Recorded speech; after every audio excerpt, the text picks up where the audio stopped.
of you students who are here this afternoon, if you are in the English class for which you have been informed, you can get extra credit by attending today. The sheets to sign to get that extra credit will be available at the end of the session today.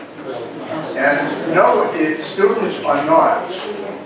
If you would like to get one free book, and I have 5 to pass out, stay in your seats, because where you are seated will determine whether or not you get a book. Only I have the secret to that. My name is Dick Park, and I'm chair of the Curriculum Committee under the SCOM program. And it is my honor today to introduce Carol Hildebrand, who is the director of the Community Education Department at the College of Marin. She has the honor of introducing our speaker, who we have been informed will give you a wonderful presentation today, and we hope that you will fully enjoy it. Carol?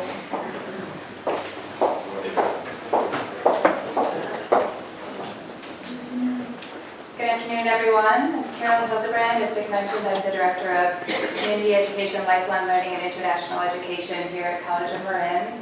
Welcome, everyone. I'm so happy to see such a good turnout for our first event this spring for the Friday Afternoon Authors Series. This is our second year doing these events, and we're thrilled to be in collaboration with Book Passage on these events.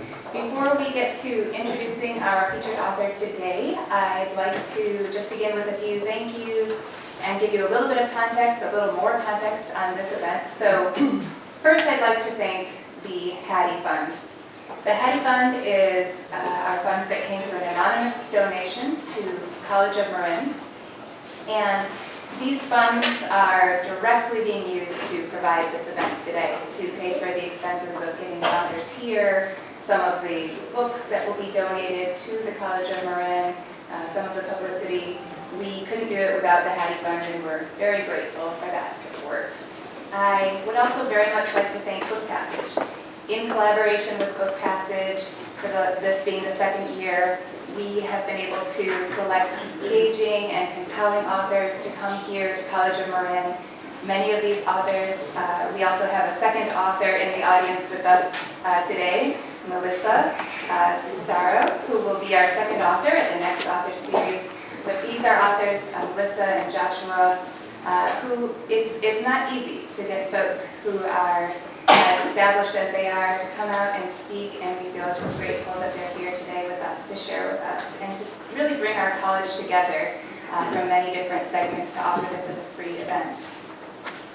I'd also like to thank the library for welcoming us to this space, setting us up, and working so hard with Book Passage to put this event together. And finally, I'd like to thank the Emeritus Students College of Marin, otherwise known as SCOM. And this is a student organization that is designed to serve the needs of older adults in Marin who are dedicated to the principles of lifelong learning, personal growth, and quality of life. And SCOM works very closely with community education. Our department, we work together in partnership to provide a wide array of courses. Maybe you've seen many of them featured in here. Many of the SCOM courses that are featured here, SCOM also works very hard, all volunteers, to provide over 25 clubs and committees that members can serve on. And events such as this. We have this author series. We also have coming up in early April another event on campus here called Mini Medical School that will take place on 2 Saturdays in April. That's also funded by Hattie, and we hope you'll take a peek in our spring schedule that just came out. We have them available at the end, at the back of the room as well, and check out Mini Medical School as well as our classes. And specifically within SCOM, I want to thank the Curriculum Committee. This is, as I mentioned, a committee of volunteers. They've worked tirelessly. Dick Park, who introduced me, is very active on that committee. He and many others have put in hours to help this come together. It's been a pleasure to work with them, and just grateful for the role that they play in our campus community. In chatting with Dave Patterson, who here runs the library, I also learned that This series is a part of course, the Hattie author series. It's also a part of 2 other series. And so this is a part of the College of Marin Common Read as well. And that's a college-wide program that if you're a part of the College of Marin community, you know that we're all reading, or at least many of us are reading, Becoming Dr. Q, My Journey from Migrant Farm Worker to Brain Surgeon by Alfredo Quiñones Hinojosa. And as a college, we're reading that book and exploring the role of persistence in overcoming obstacles for all of us, but especially for students who are learning English as a second language. This is also a part of another series, which is Marin County's One Book, One Marin, and that's a county-wide program with a shared reading of The Martian. You may have heard of that in the theaters recently. And that book is a novel focusing on science and ingenuity. And so we feel very fortunate that Joshua Davis is here. If you know his book, Spare Parts, you know that it's a wonderful fit for parallels between both Dr. Q's book as well as The Martian. And we hope that through the presentation today, you'll hear more from Joshua on that. And so with that, at long last, I would like to, one more thing. I'd like to say, before you leave today, there will be evaluations that we have, and please offer us your feedback. We provide these events for you, for our college community, and to serve you, and also to communicate with our donors about how this is impacting you. So please offer us your feedback. We really want to hear from you, and the evaluations will be available after the event. And with that, I'd like to warmly welcome Joshua Davis, our featured author today. He is the author of Spare Parts, For Undocumented Teenagers, One Ugly Robot, and the Battle for the American Dream. Joshua is a contributing editor of Wired and co-founder of Epic Magazine. In 2014, he was nominated for a National Magazine Award for feature writing. And the movie Spare Parts is based on his reporting.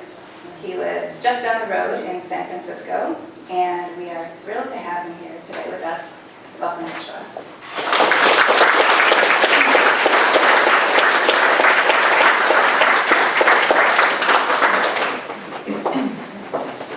Thank you very much. I think I can probably just speak to everybody without a microphone, right? Everybody can hear me? Well, as you heard, I have been a contributing editor at Wired for many, many years, and also a co-founder of Epic Magazine, which is a interesting journalistic experiment, which I can describe in a little bit. And over the course of my time at Wired, I've written a bunch of cover stories. Here are some of them. Everything from profiles of Elon Musk to the advent of man-made diamonds and the maturation of YouTube.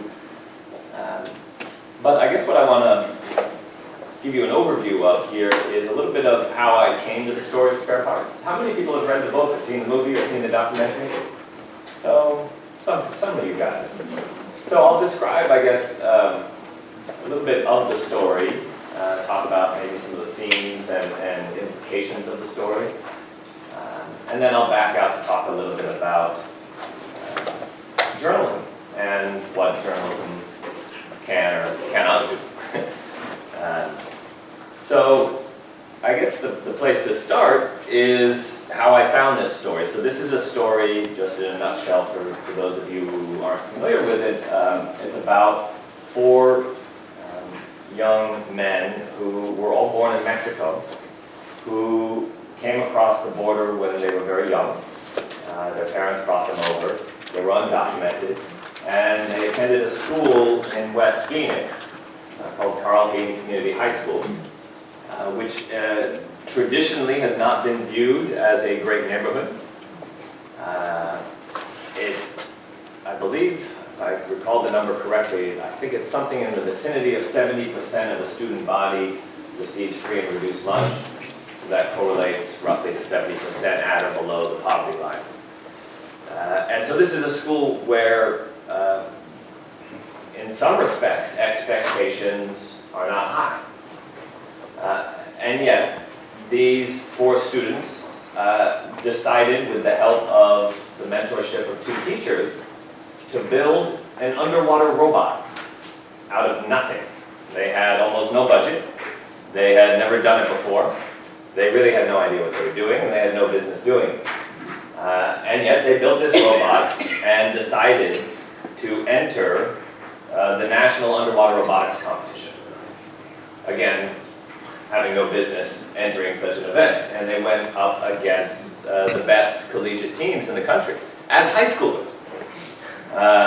You know, it's interesting, they had the choice of entering the high school division, but they were so sure that they were going to lose that they decided to enter the collegiate division, because then when they lost, they could at least say they lost to the colleges, right? And then they, you know, when they went home, they were like, hey, we lost to MIT, right?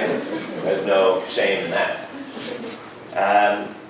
And so I'll get to more of that story in a second, but part of what's not in the book is the story of how I came to tell this story.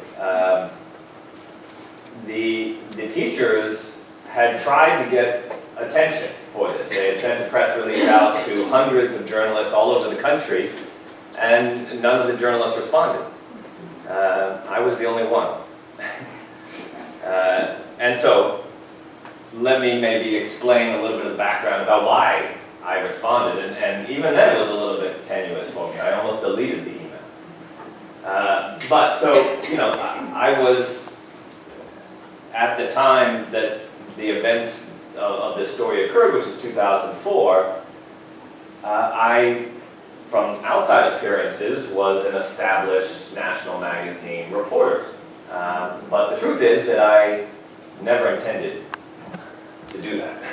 I, in college, had studied economics, which is kind of a strange thing. I don't know if anybody here is studying economics. I studied macroeconomics. Like, microeconomics maybe makes sense, like you can learn something specifically about business. I studied macro, which meant I was kind of qualified, at best, to run a small European country. You know, like, I knew about interest rates and like central banks and all that stuff, which is useless in normal life. And when I graduated, I went on to make a series of particularly disastrous financial decisions for myself, and ended up in a state of pretty serious debt. And so I got a job at Pac Bell. For those of you who've been in Marin for a while, you'll remember Pacific Bell. It got subsumed by AT&T. But so I was at Pac Bell, and I got this job typing numbers into a computer. I was a data entry clerk. It was a terrible job. And the thing about the job, what was strange about it, was that when you would get your bill, you know, when everybody gets their phone bill, there's a box, and I think there still is, a box that you can check that indicates that you're below a certain income level and therefore qualify for a reduced phone fee. And then you would send your bill in with your check. This is like before automated payments. And seemingly it was before computers, because my job was to type your phone number in if you had checked this box. And so all day, I was just going from phone receipt to phone receipt to phone receipt, and it was maddening. And the weird thing about it was that if I typed if you checked the box, and then I typed your number in wrong, the machine would beep at me, which suggested that it already knew the number. So if it already knew the number, then what the heck was I doing there, right? And it started to make me think that maybe this was a psychological experiment and not a job, right? And in fact, they were waiting to see how long it took before I went insane. Like, how long will a human being do something that is obviously totally useless? I did it for month after month after month. And so it was around this time that I saw a flyer, somewhat strangely, for the U.S. National Arm Wrestling Championship. And, you know, I was at a vulnerable moment in my life, and I felt like I, you know, just hadn't lived. I hadn't explored the world. And, you know, thank God it wasn't like an oil wrestling thing. I would have gone for that. It was arm wrestling. And I thought, you know what, it's on a weekend, it's in Laughlin, Nevada. don't know if anybody's been there. No need. I'm sorry if you like it. But I figured I'm gonna go. So I'm just gonna go look at it. It'll be a fun, interesting experience. I'll attend, and then I'll come back to my data entry job on Monday. So I drive down to Laughlin, and I get to the event, and the organizers, I just kind of say, well, hey, where do I sit? What do I have to pay for admission? There was no admission fee. They're like, actually, there's no admission fee, but if you pay $20, you can compete. And I was like, well, I've never arm wrestled. I wrestled my brother when we were probably 8 or 9, and I think he won. But then look, you've come all this way. You want, you say you're here for the experience and to learn something new. You mind it? It's only $20. So I did. I paid my $20. Okay, I'm going to do it. I don't know what I'm doing, but the organizers were very welcoming, and they actually introduced me to this guy named Rick Salawada, who was a plumber from Erie, Pennsylvania, who was the gold medalist from the previous year. Every year he came to the national championship. He took a week off work, a very valuable week. He had 2 weeks a year, so he took 1 week. And it took him 3 days. He didn't have enough money to fly, and so he bought a Greyhound ticket. And he took the Greyhound 3 days to Laughlin, wrestled for a day, and then 3 days back. That's how much he loved arm wrestling. That's how important it was to him. And so they introduced me to him and said, Rick, why don't you give this guy some tips? And Rick was he was so excited to talk. This was the day of the year that he lived for. And to meet somebody who was interested in what he loved. And I was just captivated by his passion for this thing. And luckily, arm wrestling is a pretty straightforward sport. There's only 2 moves. So you can learn it really quickly. There's the inside move and the outside move. That's kind of it. We can talk about that more for anybody who wants to talk about arm wrestling. And so I was like, okay, I got it. I got my 2 moves. And I go up, and it's a double elimination event. So you lose twice and you're out. And guess what? I lost twice. No big surprise. But it was so fascinating. So I went back, and I was sitting in the back of in the audience, and I was talking to Rick, who had won all his matches. He won gold again. I was so excited for him. And I'm talking to Rick. I'm talking to Jeff Tomchasen, the heavyweight champion. And I hear them start the awards ceremony in the lightweight division, which is the one I was in. And I hear them say, okay, 4th place, United States, Joshua Davis, get on up here. I'm like, what are you talking about? I lost all my matches. They're like, get on up. So I get on up, they put a medal around my neck, and they say, congratulations, you're 4th. Out of 4. There are only 3 other competitors in the lightweight division. I was like, this is a great sport. And it turns out that made me an alternate for the U.S. national arm wrestling team. And when numbers 2 and 3 couldn't leave the country because they were on probation, they were forced by their bylaws to invite me to become part of Team USA. And I went to Gdynia, Poland to represent America at the World Arm Wrestling Championship. And there's me, it's in the middle there, the little guy. As part of the U.S. Arm Wrestling team at the World Arm Wrestling Championship, where I ended up 17th in the world. Out of 18. And the 18th guy didn't show up, so I've never won a match in my life.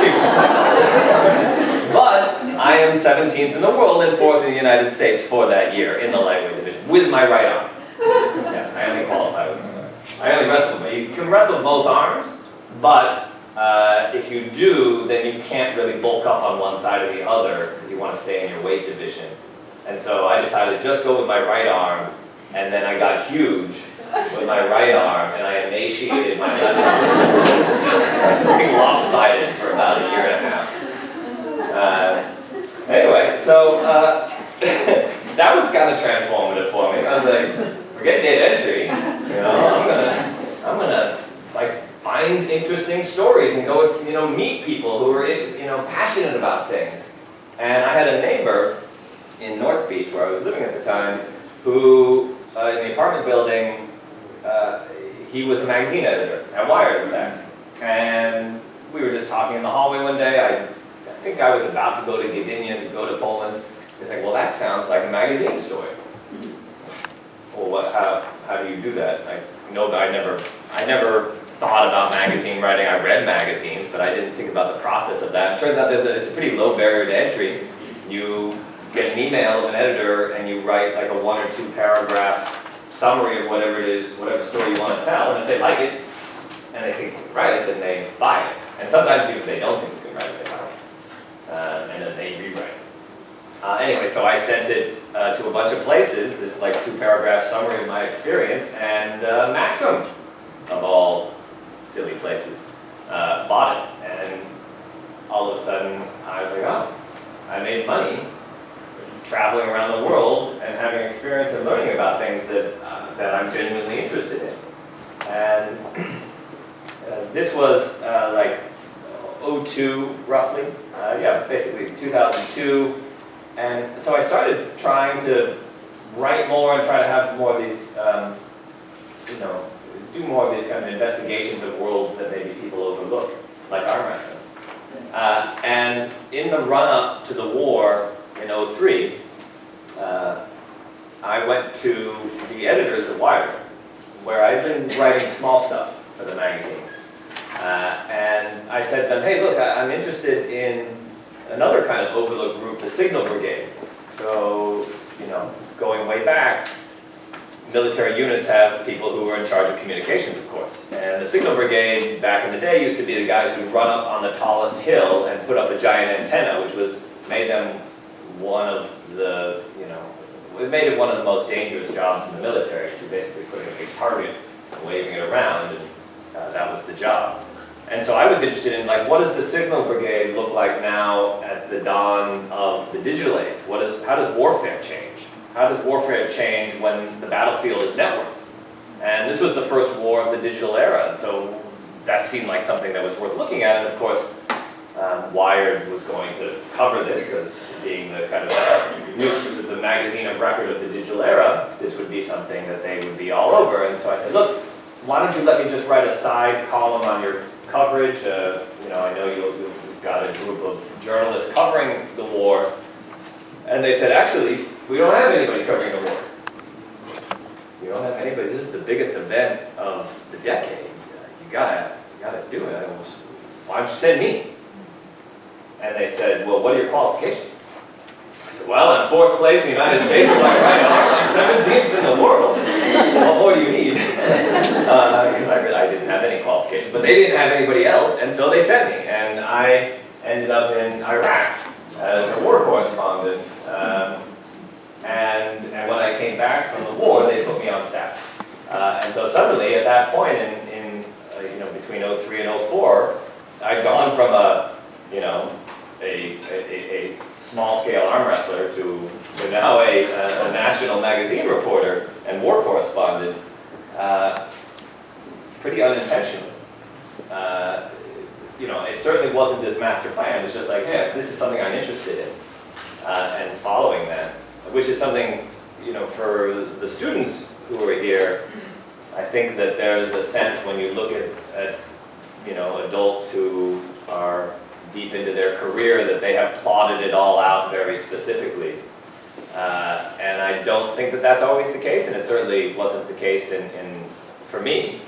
If you had told me when I was 21 that I was going to be a journalist, I'd be like, no way. Like, I only imagined it as newspaper journalism, which I respected, but it didn't seem to me like a fit for me.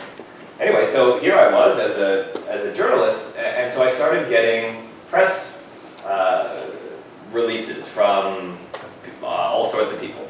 I was getting them from cell phone manufacturers and software companies, and they were really, really boring. They were terrible.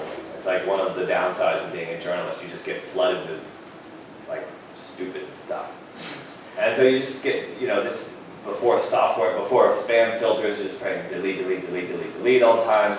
And that was when I got this email from this group of roboticists, junior roboticists, self-proclaimed roboticists in West Phoenix.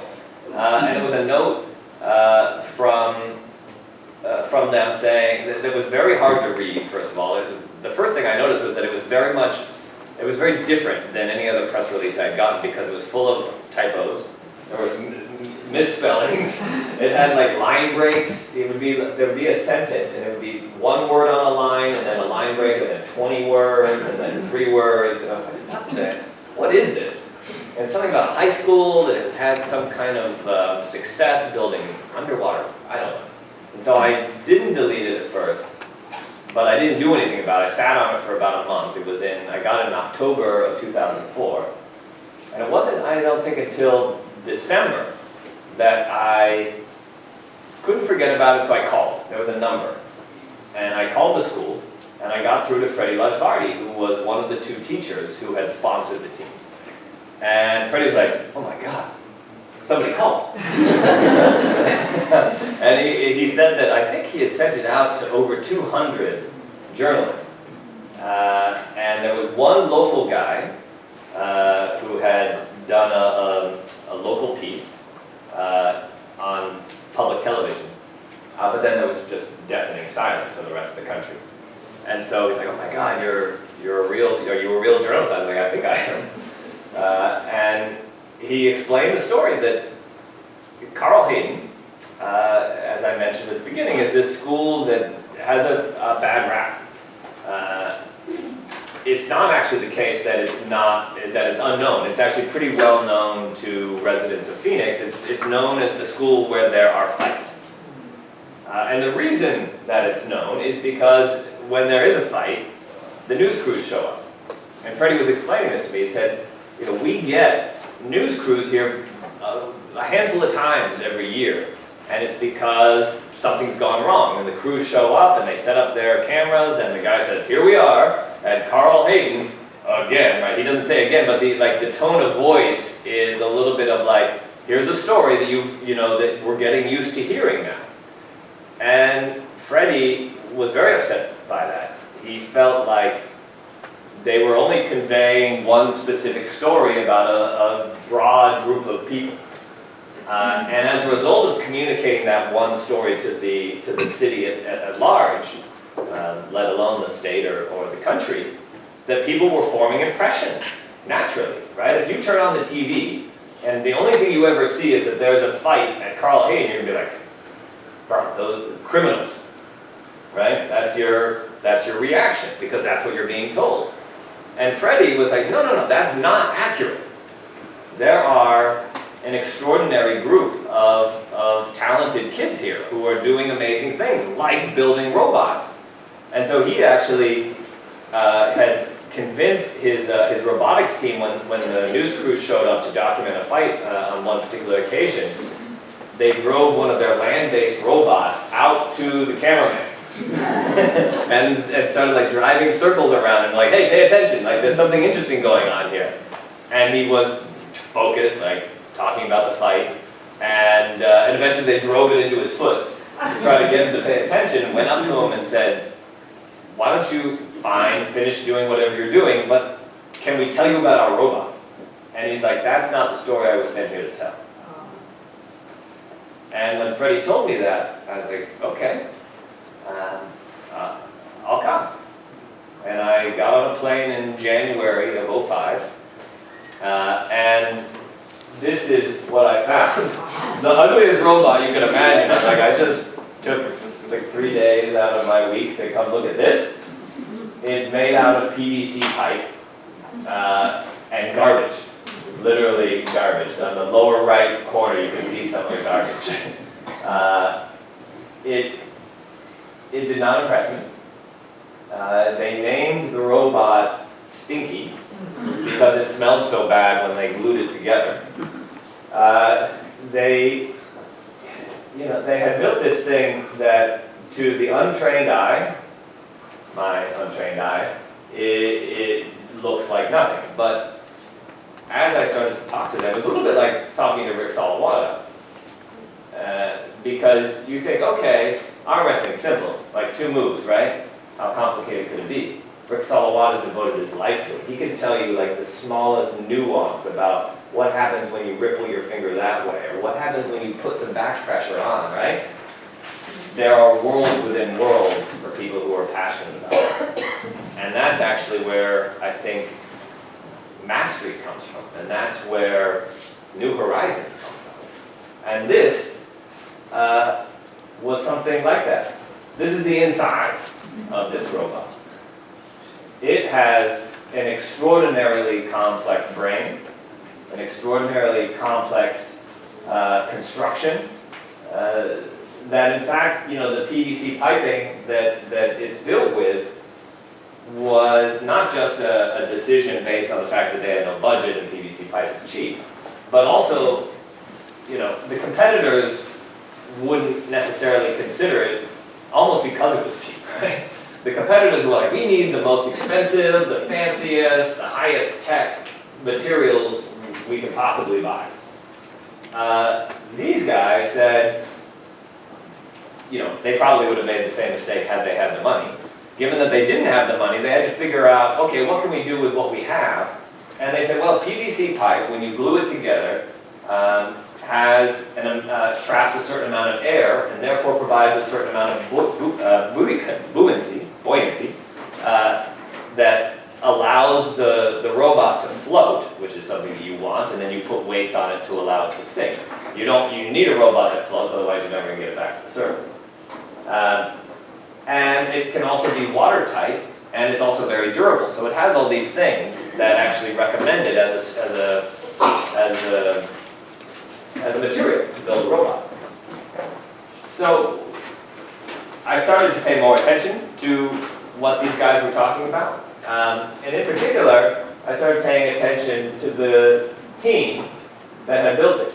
There's Freddie on the far right. The other adult is Alan Cameron. And then you have these four guys, each of whom came to the project from very different places. On the far left, you'll see Oscar Vasquez. And Oscar had come to the US and wanted, very early on when he got to Carl Hayden had an ROTC program, JROTC, and he wanted to join the military. And so he went to the ROTC program and excelled. He was one of the best cadets the program has seen in its roughly 25-year history. I spoke to the Major Goins, who led the team for much of that time, and he said, from my entire career leading the ROTC team, Oscar is the most memorable student I've ever had.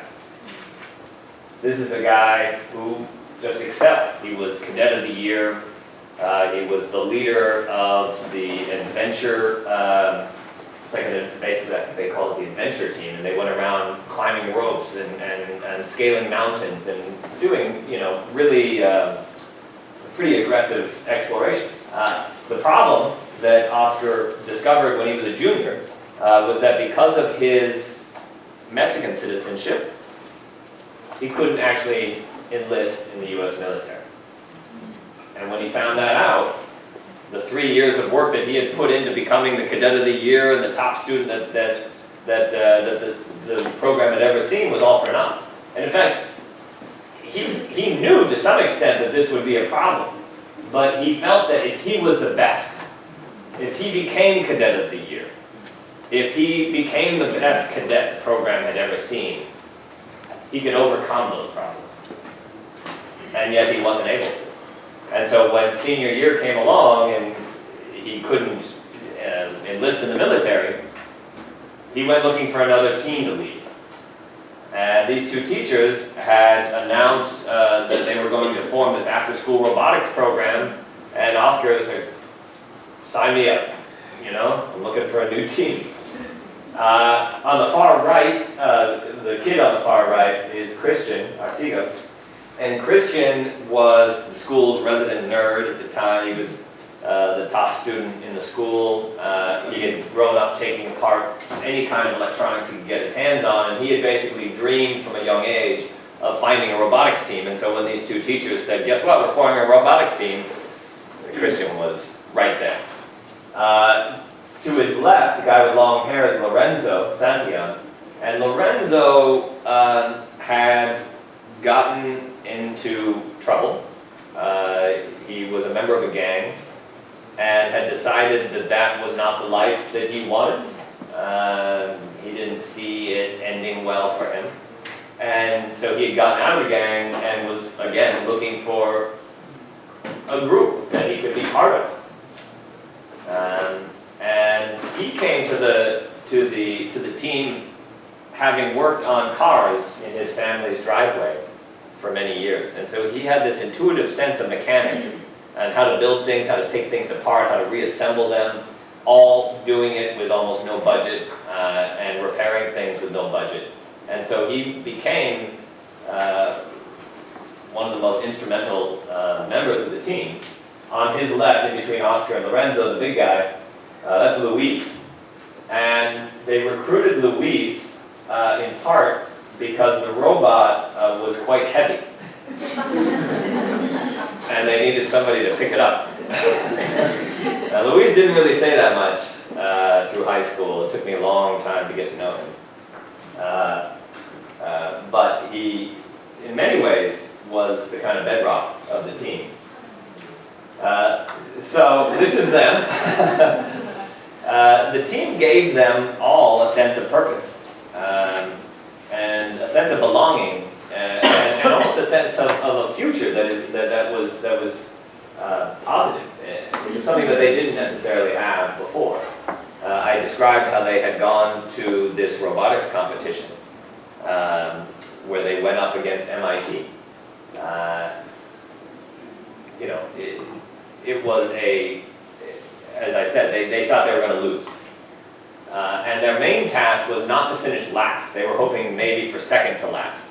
But their robot, this Stinky, did so well in task after task after task that it started to become clear that they were not going to finish last. In fact, it started to become clear that they wouldn't even finish second to last. And when the awards ceremony came, this was at UC Santa Barbara. You've got all the teams in one room, including the team from MIT, which arguably is the best ocean engineering program in the world. MIT was obviously the heavy favorite. Everybody was sure they were going to win. And the announcer announces all the other teams and then gets to second place and says, MIT. And you can imagine what was going on in the minds of these guys sitting at the table in this banquet hall at UCSB, where Lorenzo on the right said he'd never seen so many white people in one place. And the guy, the announcer, MC, starts drumming the table and says, in first place in the United States and the National Underwater Robotics Championship, Carl Hayden Community High School. And this is them right after that. Sure. I don't know where the lights are. Something. You know, we can't turn the lights off because it turns off all the lights in the library.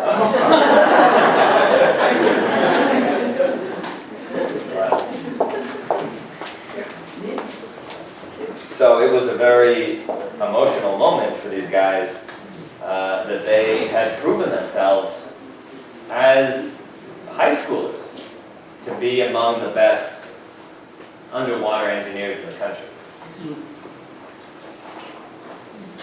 So this is the article that I initially wrote about them in 2005.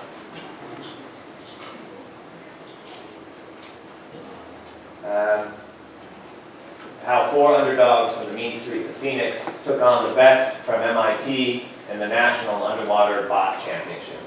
I mean, part of what's so amazing about what these guys did is they are from Phoenix, the middle of the desert. They didn't even have a swimming pool at their high school. They didn't have a place to practice.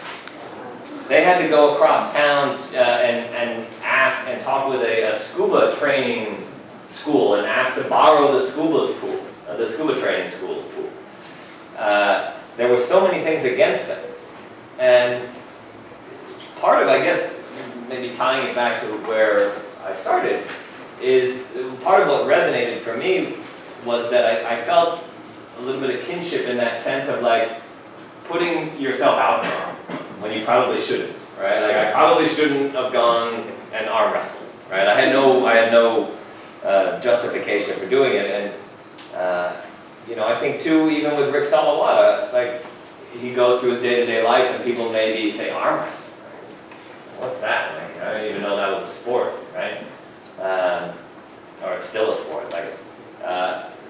And yet, these guys did it because they didn't almost know any better. But at any point, they could have said, "Look, we're in over our heads," right? At any point, they could have said, you know, there were a series of challenges that they faced along the way. The night before the competition, the robots thinking completely malfunctioned, and they could have just thrown their hands up and said, "There's no way," you know. But they kept going, and that led to their success and opened up a whole series of doors for them that wouldn't have opened otherwise. It's not to say, however, that it was easy going. When I wrote this article, Christian and Lorenzo were still in school. Luis and Oscar had graduated and had trouble finding work.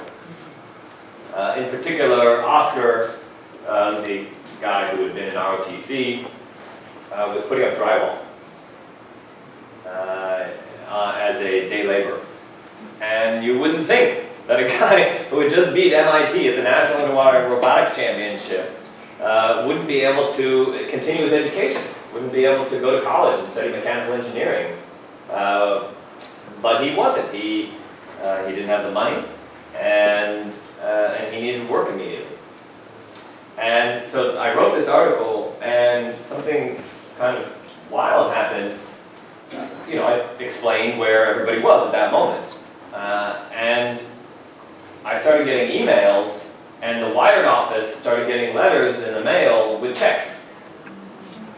The readers across the country started sending checks.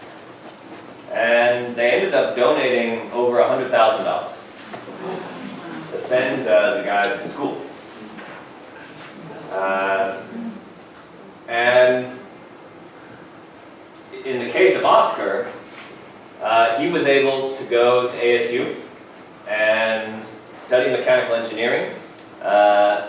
Christian also went to ASU, but while both of them were at ASU, Arizona voters passed first Proposition 200 and then Proposition 300, which assigned out-of-state tuition to undocumented students who had been living in the state for the requisite amount of time to be considered an in-state student. And that, I believe, quadrupled their tuition. Oscar was older, and so he was closer to the finish line, and he was able to cobble together some other scholarships to finish his degree. Christian was only a freshman and ran out of money. And has spent the past 10 years working odd jobs. Oscar graduated, thank God, and was honored at ASU's graduation. Obama was there, and he received special and unique honors for his accomplishments. He formed the ASU's first robotics team, the Robo Devils. And yet realized that he needed to address his immigration status. Despite all of his success, that was continuing to be a problem. This is before DACA, deferred action, that the executive order that Obama signed. But the only way for him to do that was to self-deport. He had to go to Juarez and present himself at the U.S. consulate and apply for citizenship. And while he was in college, he had married Carla, who was an American citizen. They had a daughter, Sammy. So he had an American wife, an American daughter. He went to the consulate, explained that, said, "I've just graduated 2 months ago from ASU with special and unique honors for mechanical engineering." And the United States promptly banned him from re-entering the United States for 10 years. The justification was that he had overstayed, when he turned 18 he was an adult, and at that point he had broken the law by staying in the United States. And so you can imagine how devastating that was for him. Carlo was in Phoenix with Sammy. He was stuck in Juarez. He ended up going back to his parents' hometown and picking beans. In a matter of months after graduating with a degree in mechanical engineering. And he ended up finding a better job at on an assembly line at a car factory. And a lot of people were very upset by this. One of whom was Senator Dick Durbin from Illinois. And Senator Durbin would go on the floor of the U.S. Senate and hold up a poster of Oscar and say, "Really? This is how we treat talented young Americans? Who, in many senses, who could be more American than Oscar?" And eventually, because of Senator Durbin's intervention, the State Department overturned its ban after about a year and a half.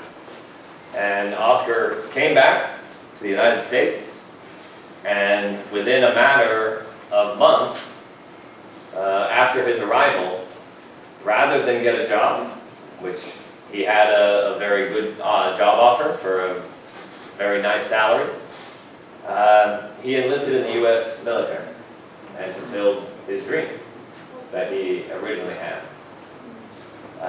And he did not enlist, by the way, as an officer, as he could have, right? He could have gone, having a college degree, he could have gone to officer training school, I think it's called, OCS, O2, whatever.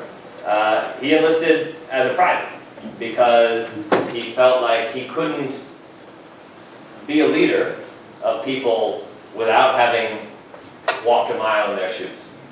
And he intended to make a career in the military, and so he wanted to have that experience. And he went to basic training at Fort Knox, and on his first day, I believe it was first day, certainly the first week of basic training, one of the staff sergeants called him, pulled him out of the mud crawl he was doing, and took him to the Army's, the base's headquarters, and told him to hold up his right hand and swore him in as a U.S. citizen.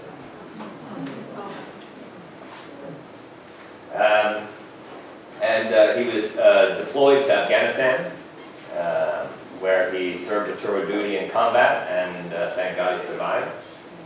And has landed on his feet now. He decided in the end not to make a career in the military, and he's now a mechanical engineer for BNSF, the train company.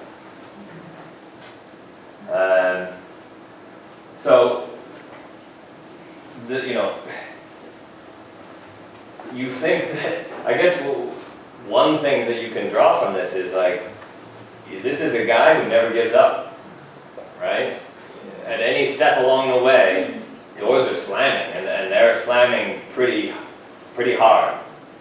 The federal government's telling you, don't come back for 10 years. And you might also think that he would be bitter in a way, angry at the U.S. government. But he wasn't. He always, felt connected to the idea of America and the promise of America. And so when I wrote that article, that was 10 years ago, or maybe even 11 years now, and so all of this stuff had happened since I wrote the article, and that's why I wrote the book. Because I felt like that was almost just the beginning of the story, right? Winning the competition was just the beginning for them. I mean, look, they were anywhere from 16 to 18 years old when that happened. And so what happened after? And I had stayed in close touch with them all these years.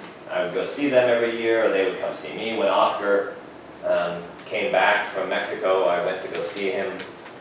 I went to see him when he got back from Afghanistan. Here's them more recently, next to the Liberty Bell in Philadelphia. So that's kind of an overview of the story. There's all sorts of other things we could talk about, but I feel like I've talked for a while. So thank you. I'm happy to answer any questions anybody has and go deeper into arm wrestling, journalism, immigration policy, anything that anybody wants to talk about. I'm happy to answer any questions.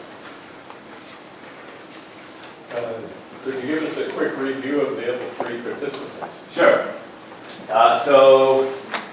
Christian on the far right here struggled for much of the past decade to try to go back to college. That was his dream.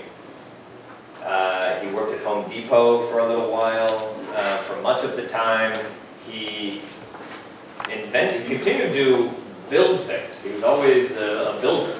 Every time I go see him, he had like transformed his room into a mad scientist laboratory. He had like this uric acid. He had a 5-gallon jug of uric acid. It's some kind of thing you use to etch a motherboard with. I think that's what it is. Anyway, I was like, it's like all these warning signs. Why is that underneath your bed? And so, but he still struggled financially. And recently, I would say sometime last summer, I got a note from a reader of the book who offered to underwrite Christian's college education. And so Christian is now matriculated at Western Michigan University and is majoring in mechanical engineering. Oscar, you see him to the left of Christian. Luis and Lorenzo, the initial scholarship money that came from Wired readers, for both of them, they were both very interested in cooking and being chefs. Lorenzo in particular talks about how his mechanical engineering talents can be applied to cooking and constructing new flavors. Which is, maybe it was a little bit prescient because you hear all of this talk about molecular gastronomy. Anyway, so the two of them went to cooking school and have now started their own catering company together that they have named neither here nor there.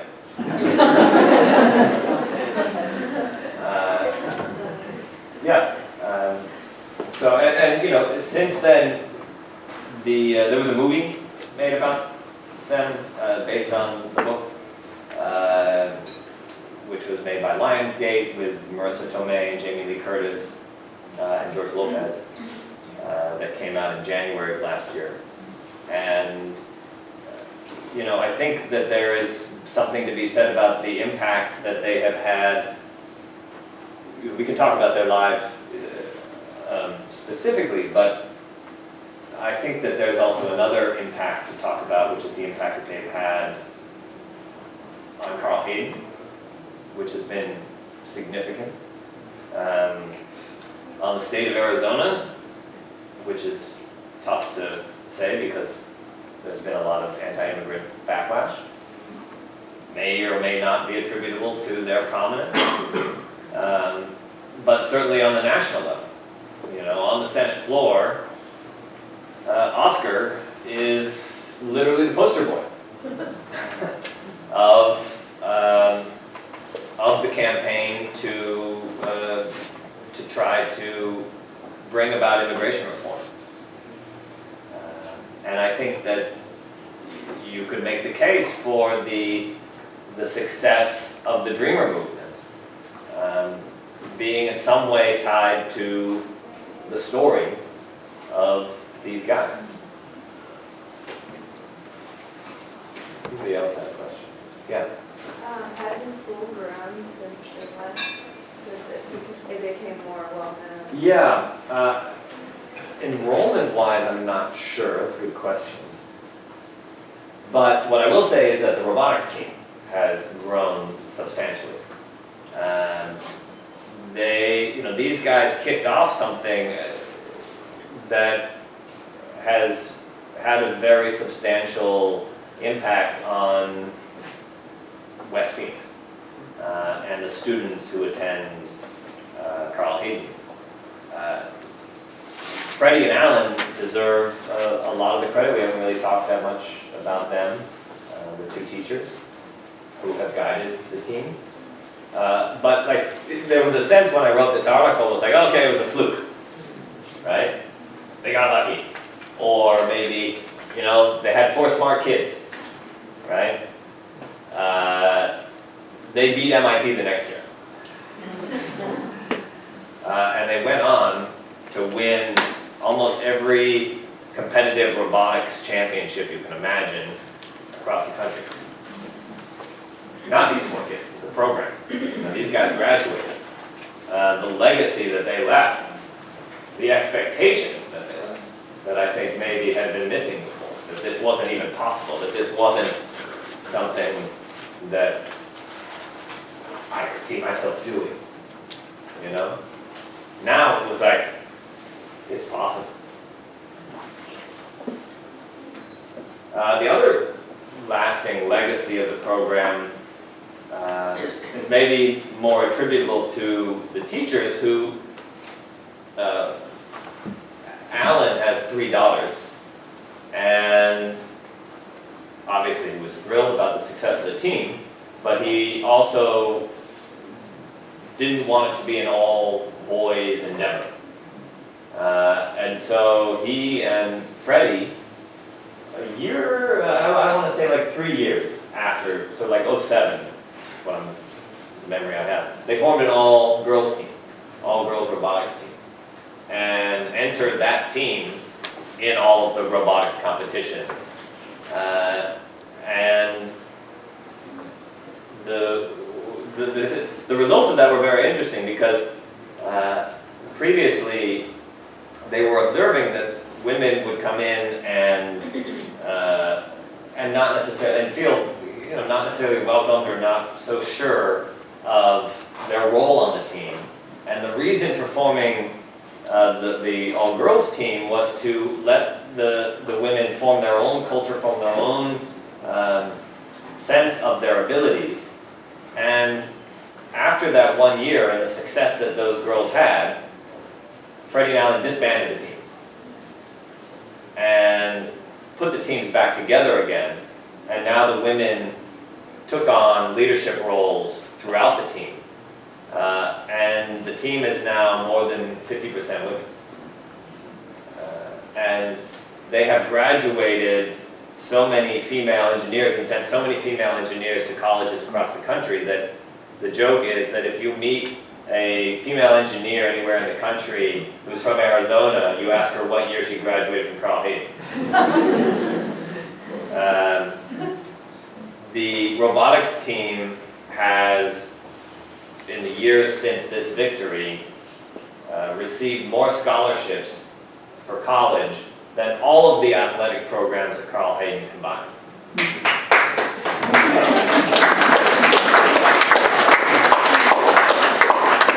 So they've left a powerful legacy. What was the pathway to getting Dick Durbin to advocate for Oscar? Yeah, that's a good question. What I understand of it is that there was a supporter of the team, Marcos Garcia Costa, who worked at Intel, who had donated to the team. And his wife was involved in like local Phoenix politics, and somehow knew somebody in Durbin's office, and it's kind of just trickled its way up to a staffer. And then the staffer brought it before Durbin. So that's, it was not direct, yeah. It had nothing to do with me. Yeah. What are you doing now? Well, let's see. So I worked on this project. I started this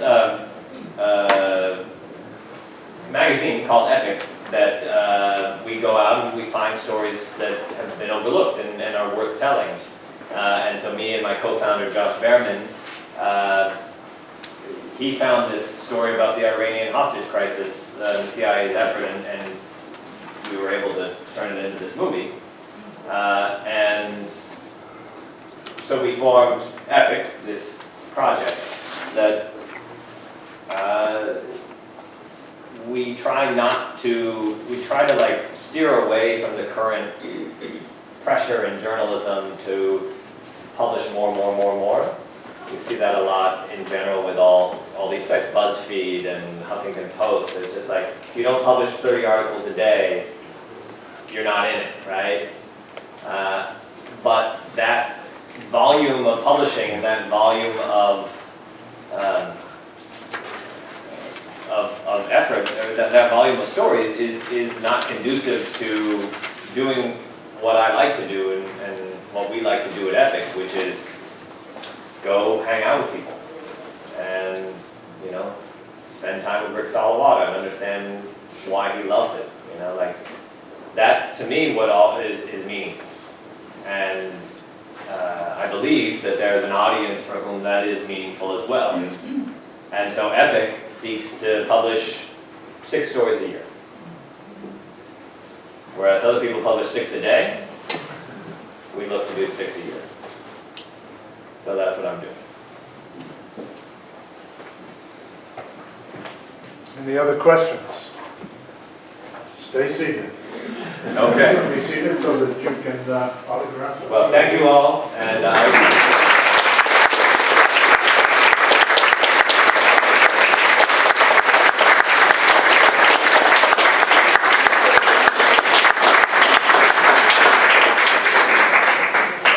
You have to stay seated so that I can make sure that someone is in the seats that we pre-selected. You will get a free book that Joshua will sign for you. You didn't leave, you have a pen. Wonderful. If you are in, we go up the middle, we go to the left side, we go to the 1, 2, 3rd row, we go into the one seat that no one is sitting in. All right. We're going to move one over, and you get a free book. All right.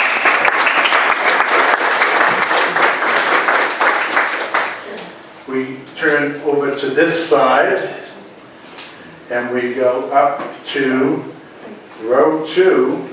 We go into seat 1, 2, 3, 4, and you get a book, sir.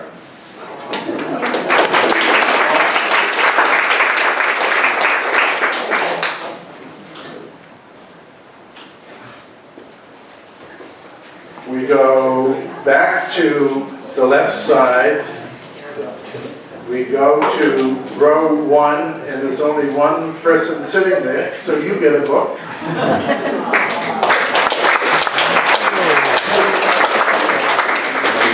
We go back to this side, we go back to row 1, 2, 3, 4, and we go into seat 2.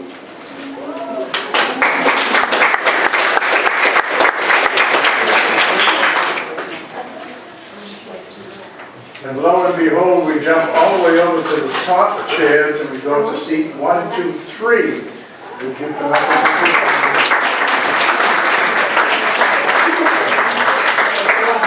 We're lucky enough to get a book for free, they just buy it.